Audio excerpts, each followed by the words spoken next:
Not too long ago, I was approached by someone who obviously knows me personally, because who else would approach me and ask this question? Sean, why do you need to make these videos? Okay, you have your opinion about the Jehovah's Witness organization, but why do you have to go and make videos about it? And my response was, to be totally honest with you, if this was all about theology, it was all about how people interpret the Bible, you can mislead people all you want, right? If they want to take your interpretation of the scriptures, then so be it, right?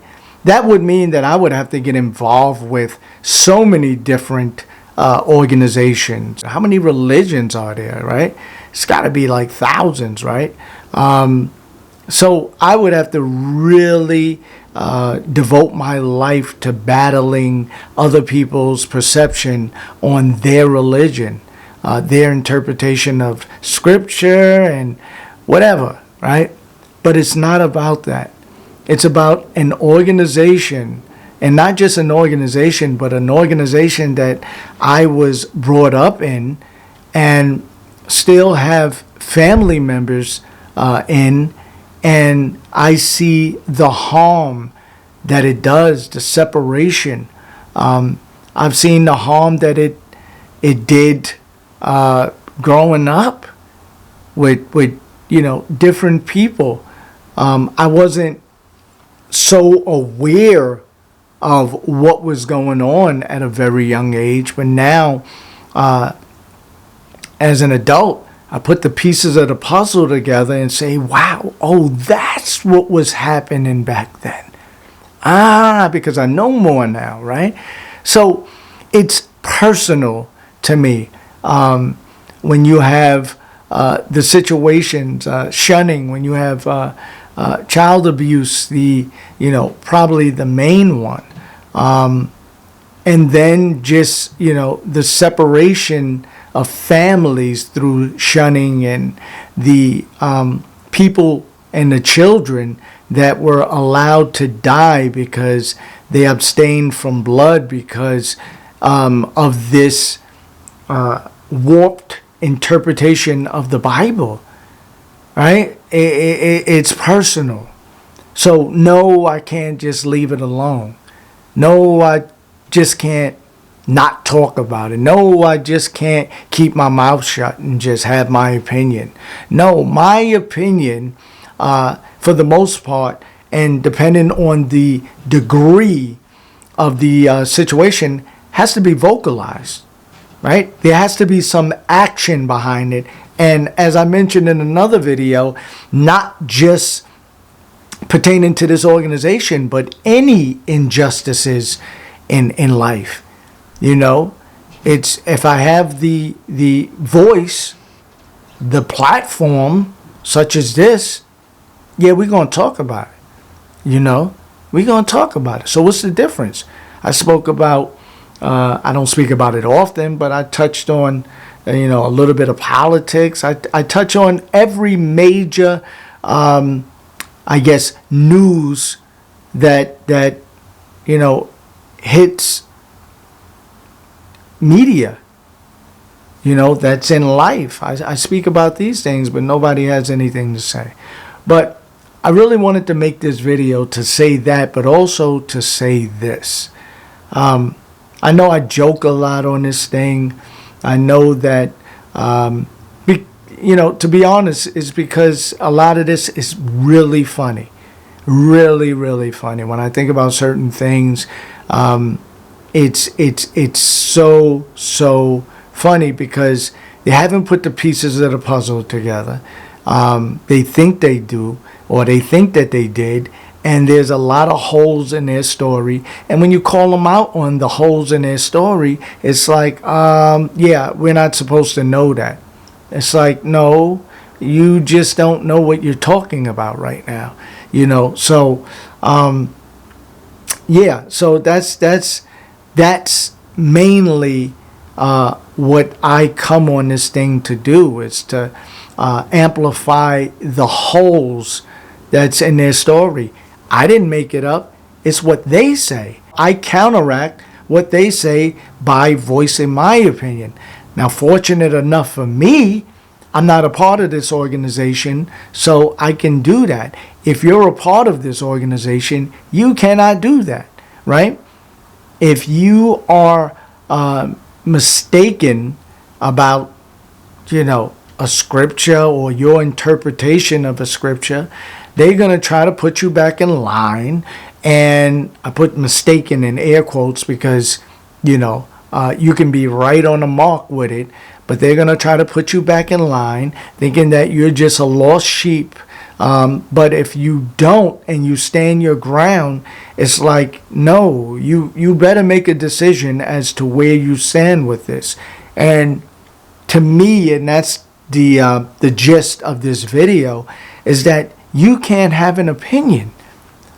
You can't say, well, this is how I see something, right? It's like when you hear a song and they say some metaphor in the song and you apply that to your life, right? You're like, this is what I think of that particular lyric, right? Especially when the artist hasn't clarified what they meant when they wrote it, right? Let's just say they leave it up to the listener and say, it's whatever you interpret it as, right? So you say, well, he said walking through purple lilies in the bright green sky, right? I picture that, and I always get the vision that means this. And you get somebody that say, what? How would you think that? Doesn't mean that. He's talking about this, that, or the other. And it's like, he told you that? No, I don't know him personally, but that's my interpretation. How does your interpretation trump mine's?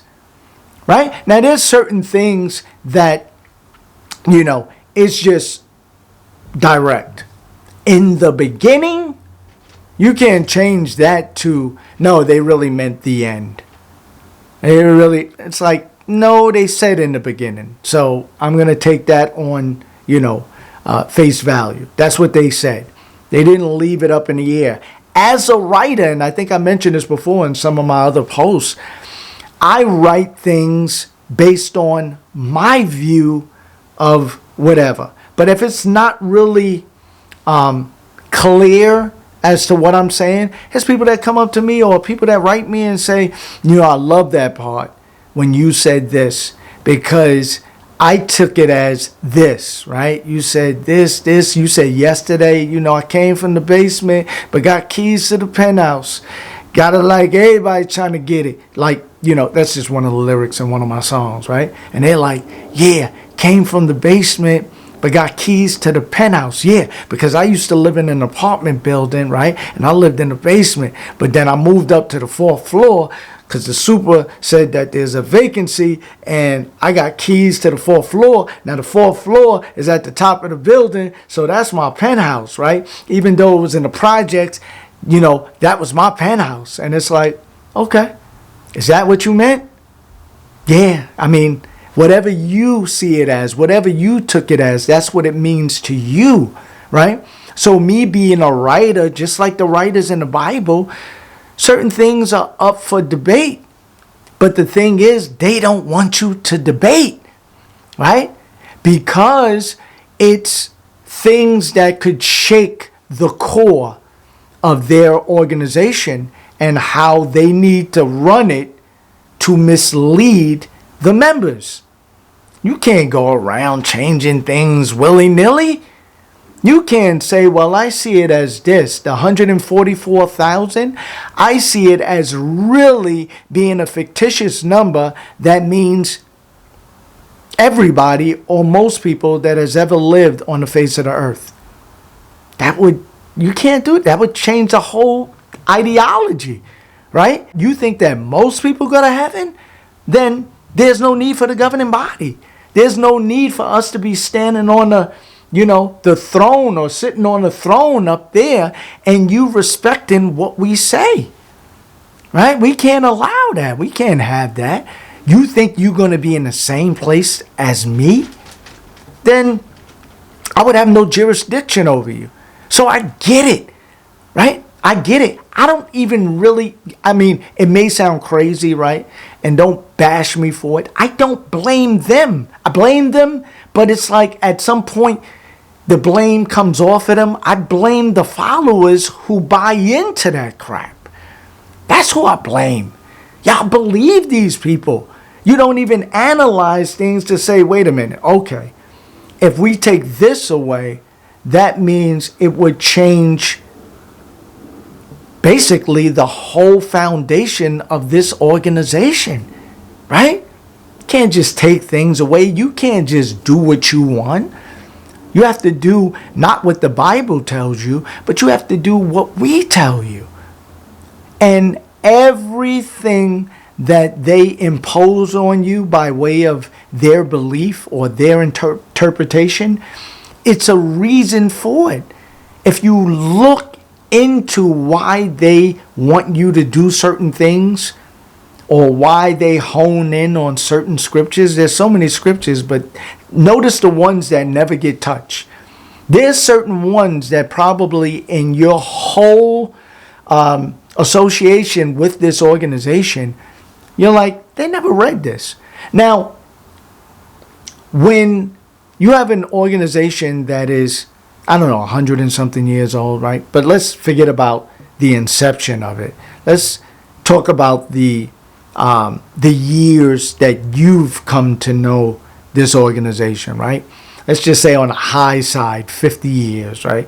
Somebody that's still alive right now. 50 years you've been involved with this organization. Let's give it 60 years, because if you get somebody that's 80 years old or 80 plus years old, and let's just say they got involved when they were 20, you're talking about 60 plus years, right? Now, in your 60 plus years, there are certain scriptures that has never been touched. Why? In 60 something years, every single word in the Bible should have been touched at some point, should have been read and analyzed and gone over at some point. I don't know what book takes you 60 years to read, right? If you read one word every week times 65 years, you might get through the whole Bible. I don't know. Do the math. Somebody is an accountant out there. You can do the math, right? So when you start skipping over scriptures, you have to ask why. There are certain scriptures that they can't modify. They can't edit because it's just so plain and simple that they can't play with. So what do? They don't read that scripture. They don't talk about it. They jump over that scripture, right? So something as little as that, like, shouldn't we have read? Because there's certain ones that, you know, as you're glancing over the Bible, you're like, never heard that story before. Because you only read and interpret based on what they read to you and interpret to you, right? Their interpretation. So there's certain scriptures and certain stories, it's like new to you, right? I'm not holding a Bible. I'm holding a fictitious, invisible Bible, right? It's like, oh, wow, I didn't know that happened. Yeah, because they never read it to you. They never deemed it as important in this organization. So you never heard about it, you know? So it's not like I take the blame off of the higher ups. But at some point, you have to take your eyes off of the hustler, right? And you have to start looking at why the people are allowing themselves to be hustled. Now you have to say, okay, I already know what they're doing is bad, right? But at some point, when do I start looking at you? Because you don't second guess what you're told. Because you don't do your own research. I'm talking to you. I'm talking to you because I know y'all watch me. I got my peoples that tell me these things. So I'm talking to you directly. Right? And I'm going to leave it there. And you know what I say. You know my motto. You know my mantra, right? You know what I ask you to do. and you never do it, or you actually do it because you're watching me right now, right? Think. That's what I asked you to do. Hopefully you're doing it because you're watching me. So I think you're doing it. I think you're starting. And this is good. This is good. Right? And you know what else I asked you to do? Nothing. You know what else I say?